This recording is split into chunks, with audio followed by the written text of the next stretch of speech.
오늘 하나님께서 주신 말씀은 욥기 40장 1절부터 14절까지 함께 받들어 읽겠습니다.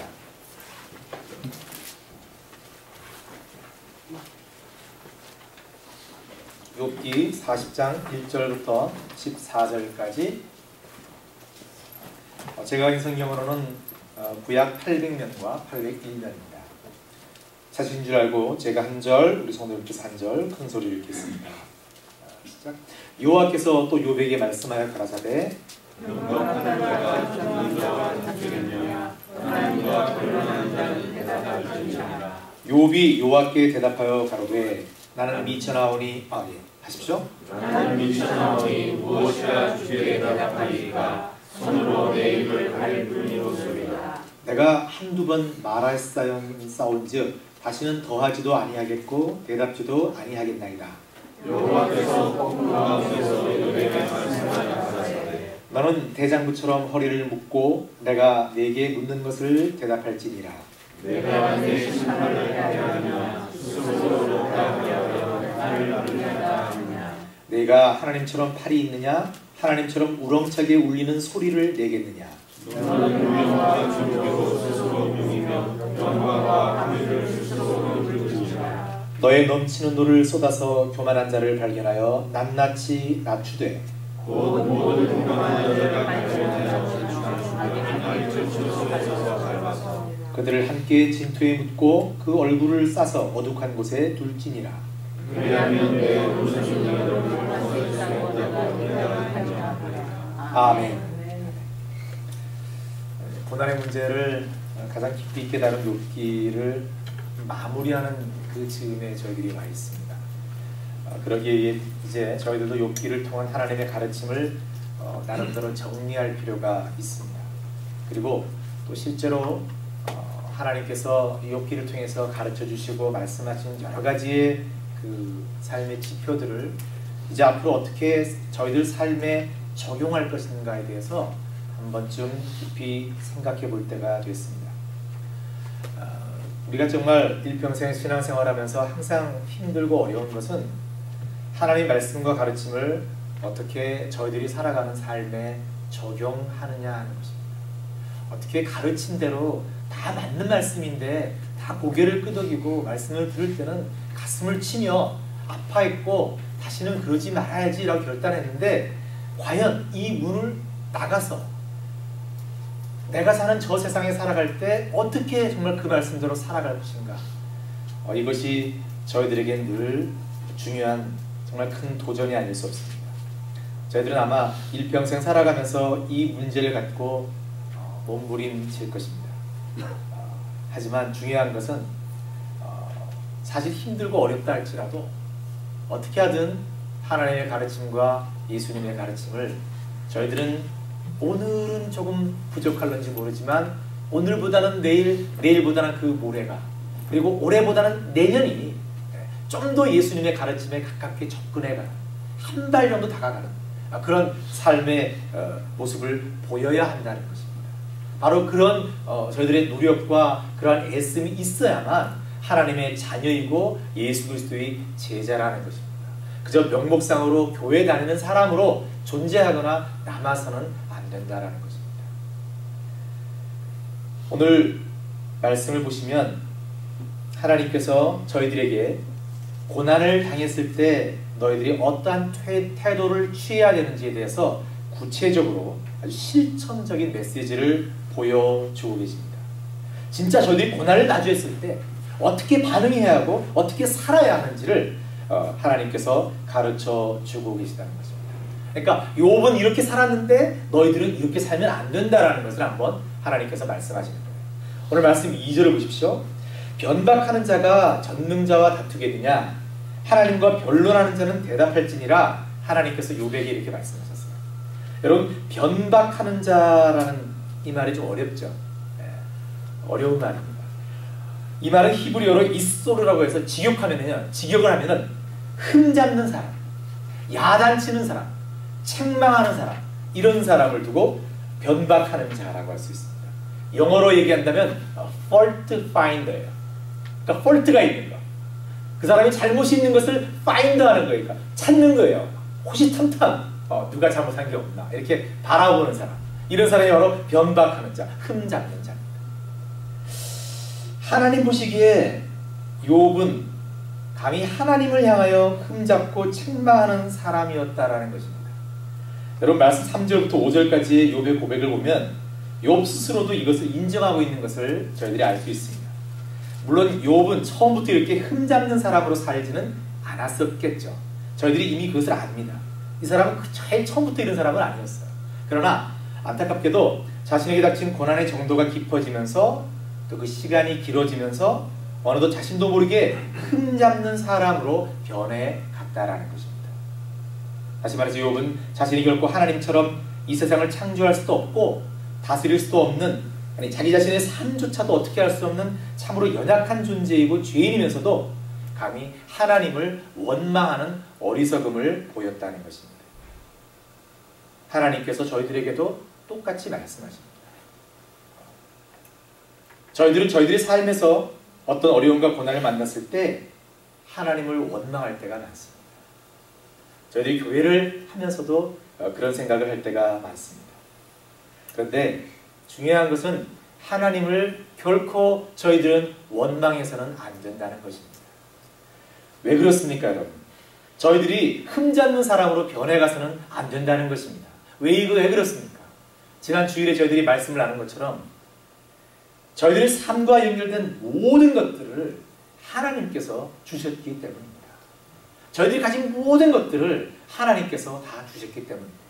저희들이 만나는 아주 사소한 만남과 그 순간순간 스쳐가는 그 모든 것들도 하나님께서 다 주셨기 때문입니다. 모든 것이 하나님의 주권 아래, 하나님의 놀라운 섭리 아래 있기 때문입니다. 그리고 저희들의 삶이 하나님의 뜻 안에 있다면 지금의 형편과 처지 또는 현실이 어떠하든 간에 결국 저희들의 삶은 하나님의 은혜와 하나님의 사랑 안에서 선하고 아름다운 결과를 가져올 것이기 때문에 그렇습니다.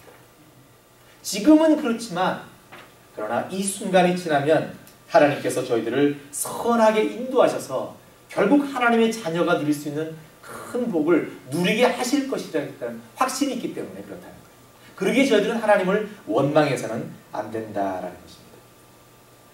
이것은 어떻게 보면 하나님을 원망하지 않는다는 것은 긍정적인 사고를 갖는 것과 연결되어 있는 것입니다. 여러분 제가 이렇게 목회를 하면서 가끔 느끼는 것인데 신앙생활 많이 하신 분들 중에도 굉장히 생각 자체가 네거티브 하신 분들이 계십니다. 부정적인 생각을 갖고 계신 분들이 참 많이 계십니다. 저는 크리스천의 아이덴티티는 우리가 하나님의 자녀이고 예수 그리스도의 보혈로 씻음받은 정말 복받은 자라면 그 첫 번째 증거가 우리는 파지티브 띵킹이라고 생각합니다. 우리는 늘 잘할 수 있다. 우리는 하나님의 섭리와 은혜 안에 있기 때문에 우리는 선하게 모든 것을 이룰 수 있다라는 그런 저희들의 확신이 있어야 됩니다. 그런데 많은 사람들이 교회에 와서도 또 사람들을 개인적으로 만나봐도 하나님을 원망하고 불평하고 또 그 주위의 사람들을 향해서도 그런 그 fault finder, 정말 흠잡는 사람으로 남아있는 사람들이 많습니다. 제가 예전에 오래전에 한 교회를 섬길 때 한 집사님이 계셨어요. 이분은 제가 지금 이렇게 웃으면서 얘기하지만 그때는 심각했습니다. 이분은 정말 네거티브 띵킹의 전형적인 모습이었어요. 제가 그때 믿음 생활을 시작한 지가 얼마 되지 않았는데 이분이 좀 이렇게 각별히 저희들을 좀 저희 가족을 아껴주셨는데 단 한 가지 조금 이렇게 안쓰러운 건 뭐냐면 이분이 너무 파지티브한 띵킹이 없는 거예요. 모든 게 네거티브한 거예요. 예를 들어서 누가 교회에 이제 새 멤버가 와서 또 같이 있다가 새 차를 사오면 다른 분들은 다 와 착차식 해라 그러고 뭐 밥 한 그릇 사야지 차 좋다 어떻다 막 이렇게 하는데 이분은 뭐라 하냐면 저 연비가 나빠 딱 한마디로 우리 저분 보시기엔 연비가 나쁜 게 아니다. 근데 다른 사람이 차를 사오면 이번에 연비가 좋은 걸 제가 봐도 사온 거거든요. 근데 이번에 딱 비싸게 줬네 딱 그렇게 얘기하시는 거예요. 그러니까 모든 걸 어떤 차니까 저는 이분이 굉장히 제일 처음에는 차에 대해서 전문가구나라고 생각을 했어요. 그래서 차만 사오면 다 누가 큰 맛이 하시는구나 그렇게 생각했는데 그분은 차하고 전혀 상관없는 일을 하시더라고요. 나중에 알고 봤는데 그 어떤 사람이 집을 사도 방향이 틀어졌다, 문이 이쪽에서 나서 저쪽으로 나야 되는데 이렇게 났다, 뭐 이런 것부터 시작해서 항상 모든 사람들의 모든 것을 다 흠을 잡는 것을 봤어요. 근데 참 아쉬웠어요. 집사람하고도 이런 얘기를 나눴는데 저는 이것은 그리스도의 삶의 자세가 아니라고 생각돼서 안타까워했었습니다. 회의를 해도 그분은 중직을 맡고 계신 분인데 늘 부정적이었어요. 다 되는 쪽보다는 안 되는 쪽에다 항상 손을 드시는 분이고 되는 이야기보다는 안 되는 이야기에 열을 더 올리셨던 분이에요. 뭐 조금 저보다 연배가 있었으니까 말씀을 못 드리고 기도만 열심히 했는데요. 감사하게도 시간이 한참 뒤에 그 집사님의 아내인 여집사님이 편찮으시게 됐어요. 아주 중한 병에 걸리신 거예요. 그런데 여러분 그런 상황에서는 네거티브 할 수 없잖아요. 누구나 다. 그렇잖아요. 이분이 그때 하나님으로부터 그런 말씀을 얻으신 것 같아요. 그리고 감사하게도 많은 사람들의 기도와 그분께서 그렇게 다시 한번 하나님께로 나아가면서 여집사님이 참 위중한 병이었음에도 불구하고 나음 받으시고 지금까지 잘 사세요. 그리고 그 후부터 이 집사님은 굉장히 파지티브한 띵킹으로 돌아가셨어요. 이제 모든 것을 다 이제 좋게 보시는 거예요. 그럴 수도 있겠다. 그럴 수도 있겠다. 좋은 거 샀네. 뭐, 바가지를 써도 잘 샀다. 그만한 가치가 있을 거야. 이제 바뀐 거예요. 근데 여러분 이게 뭐 합리적이진 않을 수 있어요. 제 얘기가. 그러나 여러분 교회에서나 그리스도인이라면은 좀 하나님의 자녀라는 그런 어떤 우리가 그 자긍심이 있다면 모든 것들을 좀 파지티브하게 보는 것은 굉장히 중요하지 않나 그렇게 생각이 됩니다.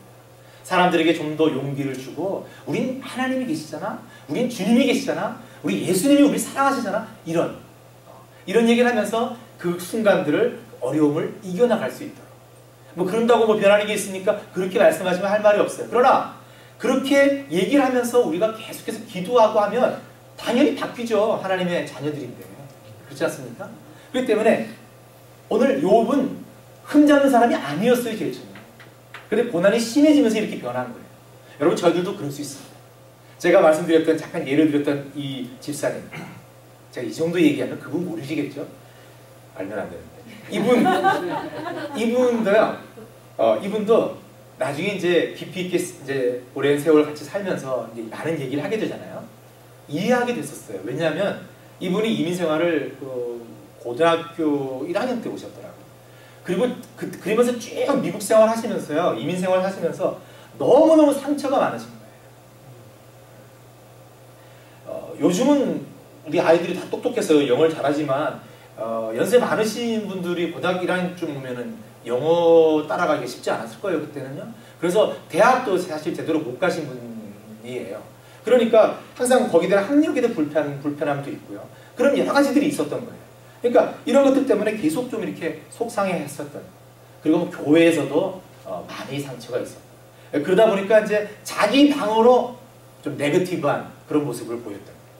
그래서 결과적으로는 하나님께서 또 만져주셔서 그분은 지금도 굉장히 파지티브하게 또 교회에서 굉장히 큰 일을 하시는 그런 분으로 변했지만, 저희도 마찬가지로 욥이 전혀 안 그런 사람이 그렇게 되는 것처럼 저희들도 힘들고 어려우면 그렇게 된다.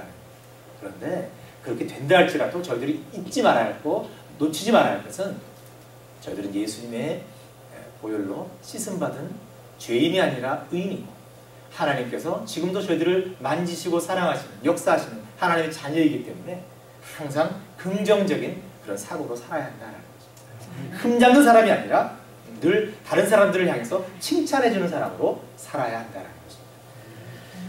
저희들은 그런 사람들이 다 되길 바랍니다.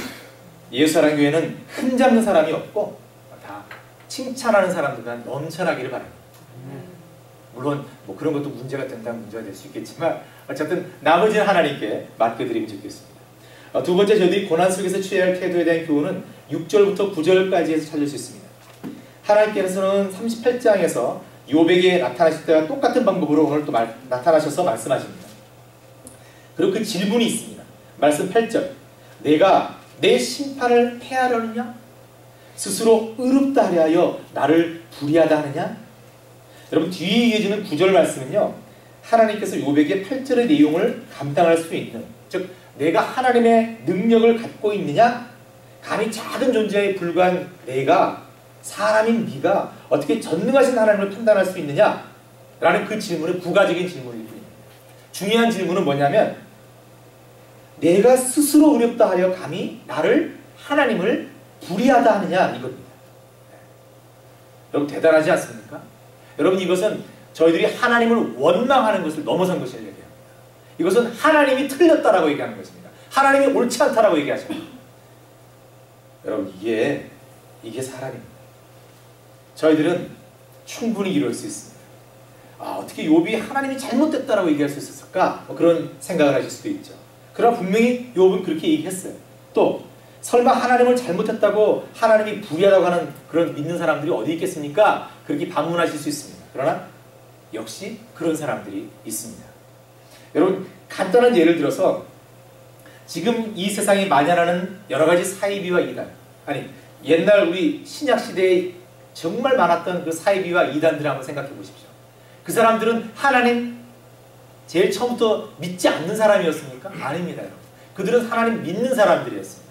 하나님 믿는 사람들이었는데요, 이 사람들이 하나님을 열심히 믿다가 자신의 의를, 자신의 이익을 자꾸 내세우고 하다 보니까 하나 둘씩 하나님의 말씀과 하나님의 그 계획과 하나님의 뜻을 부인하기 시작한 것입니다.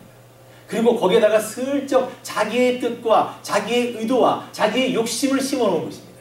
여러분 그게 바로 사이비와 이단입니다. 그래서 여러분 사이비와 이단은 별로 구별이 안 됩니다. 저희들이 감히 이렇게 얘기를 해봐도 별로 구별할 수가 없습니다. 그래서 뜻만 다르잖아요. 그래서 이단이라고 그러잖아요. 그런데 그 끝에다가 자신들의 뜻과 이익을, 그런 의지를 심어놓은 거예요. 사람이 그렇게 악할 수 있습니다. 제가 성경 공부를 한번 하는데 한 분이 말씀을 계속 공부하다가 성경 말씀을 탁 두고 이 절을 딱 얘기하면서 이 말씀은 틀렸다라는 거 이렇게 얘기하시더라고요. 그래서 깜짝 놀라서 제가 성경에 기록되어 있는 것을 어떻게 틀렸다고 하십니까? 라고 이렇게 반문을 했어요. 그랬더니만 이분이 성경은 이렇게 써놨지만 내가 실제로 믿음 생활을 해보니까 다르더라 라고 이렇게 정의를 하십니다. 그리고 성경대로 이렇게 돼야 됩니다 라고 말씀을 드리니까 안 받아주시는 거예요. 내가 살아본 이게 맞다라는 거예요. 근데 그때 제가 깨달았습니다. 야, 믿음 생활 오래 한 것과 하나님 뜻을 온전히 이해하는 것은 정말 다른 문제구나. 정말 우리는 얼마든지 하나님의 말씀을 대하면서도 철저히 이기적인 마음으로, 내 마음대로 해석할 수 있구나. 그런 생각을 해봤습니다. 여러분 저희들은 그럴 수 있습니다. 저희들의 욕심이라는 게 점점 이렇게 과해지면 하나님까지도 외면할 수 있습니다. 그래서 야고보 기자는 야고보서 1장 15절에 그런 말을 했을 거예요. 욕심이 잉태한즉 죄를 낳고 죄가 장성한즉 사망을. 저희들은 이렇게 제일 처음엔 요만큼이에요. 그러나 그 요만큼을 허용하면 그것이 점점 커져서 결국엔 하나님까지 부인하는 그런 지경까지 갈 수 있다라는 것이에요. 그러기에 저희들은 항상 조심해야 되는 것입니다. 욥은 하나님을 제일 처음에 신세 타락하면서 원망하다가 나중에는 아예 자기 마음대로 되지 않는 하나님이 틀렸고 하나님이 옳지 않다라고까지 나갔던 것입니다. 저희들이 결코 잊지 말아야 할 것이 있습니다. 그것은 어떤 문제, 어떤 상황에서든 하나님은 항상 옳으시고 저희들은 항상 틀렸을 가능성이 높다는 것입니다. 감히 저희들이 오늘 말씀의 욥처럼 하나님을 불의하다라고 판단할 수 없다는 것입니다. 그러기에 저희들은 비록 지금의 상황이 저희들 보기에 조금 불공평해 보이고 이치에 맞지 않는 것처럼 보이고 또 저희들 스스로에게 너무 억울하고 손해보는 것 같다 할지라도 그럼에도 불구하고 하나님은 이 순간에도 옳으시다라고 고백할 수 있어야 한다는 것입니다. 이것이 중요합니다. 마지막으로 말씀 10절부터 14절을 보시죠. 그럼 이 말씀을 쭉 읽어보시면 이 말씀 속에서 가장 중요한 단어는 뭐라고 생각하십니까? 이 말씀 속에서 가장 중요한 단어는 무엇일까? 그것은 한 단어를 찾는다면 바로 교만입니다. 하나님께서는 욥에게 이 세상에 교만한 자를 발견해서 다 낮추고 악인을 심판해보라고 하십니다. 만약 욥이 그렇게 하면 하나님께서 욥을 인정해 주시다고 얘기하십니다. 근데 이게 가능한 얘기입니까, 여러분? 가능하지 않죠. 가능하지 않죠. 근데 하나님께서 왜 욥에게 이런 말씀하셨을까요? 욥이 마치 그럴 것 같은 능력을 갖고 있는 양 자기가 그렇게 사람들 앞에, 친구들 앞에, 또 하나님 앞에 자랑했기 때문입니다. 자기가 그런 것처럼 설명했기 때문입니다. 욥뿐만 아니라 이 세상에 존재하는 그 어느 누구도 이러한 능력을 가질 수 없습니다. 여러분, 누군가가 내가 보기에 누구는 교만한 사람이 있다고 칩시다. 그 교만한 사람한테 가서 막 뭐라 그러고 설득하고 어떻게 해서 그 사람을 낮출 수 있습니까? 사람이 사람을 낮출 수 있습니까? 웬만한 인격자가 아니고서는 그렇게 할 수 없습니다. 아무리 설득해도 그렇게 할 수 없습니다. 그래서 여러분, 저희들이 기도하는 것입니다. 저희 교회에도 혹시 그런 사람이 있다고 치십시다. 여러분, 제가 앞으로 목회하면서 그런 교만한 자로 이렇게 보일 때가 있다고 가정해 보십시다. 근데 누군가가 찾아와서 저한테 뭐 라고 얘기를 한다고 해서 요 악해진, 이미 교만해진 제가 그 말을 자꾸 듣겠습니까? 더 교만해질 수 있을 것입니다. 근데 그때 어떻게 해야 됩니까? 저희들은 하나님께 기도해야 됩니다. 하나님께 기도해서 하나님께서 해주시기를 원해야 됩니다. 근데 욥은 자기가 할 수 있을 것 같아요. 자기는 그만큼 순전하고 자기가 의로운 사람이기 때문에 막 그렇게 할 수 있다라고 생각을 했던 것입니다. 근데 하나님께서는 그것이 틀렸다라는 것입니다. 여러분, 첫 번째 질문, 원망하느냐? 두 번째, 나를 틀렸다고 얘기하느냐? 이 질문 다 합해서 마지막 세 번째 결론이 뭡니까? 하나님께서 욥 보고 너는 너무 교만하다. 첫 번째 질문과 두 번째 질문 다 합해진 하나의 질문이 뭡니까? 교만하다라는 것입니다. 저희들이 삶을 살아가면서 여러분, 이런 성향을 띌 때가 많습니다. 저희들이 생각하기에 저희들은 다 옳은 것 같고 다른 사람은 다 틀린 것처럼 생각할 때가 많습니다. 하나님께서 이 세상을 창조하실 때, 우리 내년부터 창세기 공부하겠지만 하나님 창조하실 때 참 너무너무 감사하게 창조했어요. 그것은 뭐냐면, 제가 제일 좋아하는 단어가 뭐냐면 영어로 diversity예요. 뭐죠? 다양함입니다. 하나님께서는 이 세상 그 어느 누구도, 이분 벌레 한 마리조차도 똑같게 창조 안 하셨다는 거예요. 다 다르다는 겁니다. 근데 그 다양함 속에서 하나님께서 계속해서 그 다양함이 어우러져서 하나님의 창조를 지금도 이어가고 있는, 부부지간에 똑같은 사람이 어디 있습니까, 여러분? 특히 40대 밑으로는 정말 지금도, 교회에서는 안 그런 척 하는지 모르지만 집에 가서는 열심히 싸울 겁니다. 근데 여러분, 60대쯤 넘어가면은요, 그런 얘기를 하죠. 부부가 서로 닮는다라는 얘기를 합니다. 그 다양했던 극과 극의 사람들이 세월이 함께 살아가면서 먹는 것, 입는 것, 그런 것도 시작해서 다 해서 다 닮아가는 겁니다. 그리고 그 다양함 속에서 태어난 애들이 또 새로운 다양함으로 발전해 나가는 겁니다. 여러분, 이게 바로 창조입니다. 하나님께서 이것을 기본으로 삼으신 겁니다. 그런데 저희들이 실제로 삶을 살아갈 때는 그 다양함을 서로 인정하지 않을 때가 참 많은 겁니다. 여러분, 인종차별이나 남녀차별이나 그 모든 것들이 뭡니까?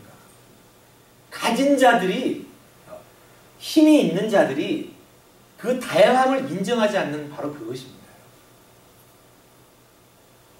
마음 아프지만 바로 그겁니다. 인종은 다양할 수 있습니다. 동물이 다양한 것처럼. 그죠? 그리고 남자와 여자도 그 다양함의 출발입니다. 근데 인정을 하지 않는 겁니다. 그 다양함을 인정하지 않는 것은, 다양함을 인정해주면 내가 무슨 손해보는 것 같은 생각 때문에, 가진 자들의 어떤 그런 괜히 이익이 좀 줄어들 것 같은 것 때문에, 뭐 그런 것들 때문입니다. 교회 와서도 그렇게 생각하시는 분들이 많습니다. 여러분, 예전에 톨스토이가 이런 말을 했습니다. Everyone thinks of changing the world.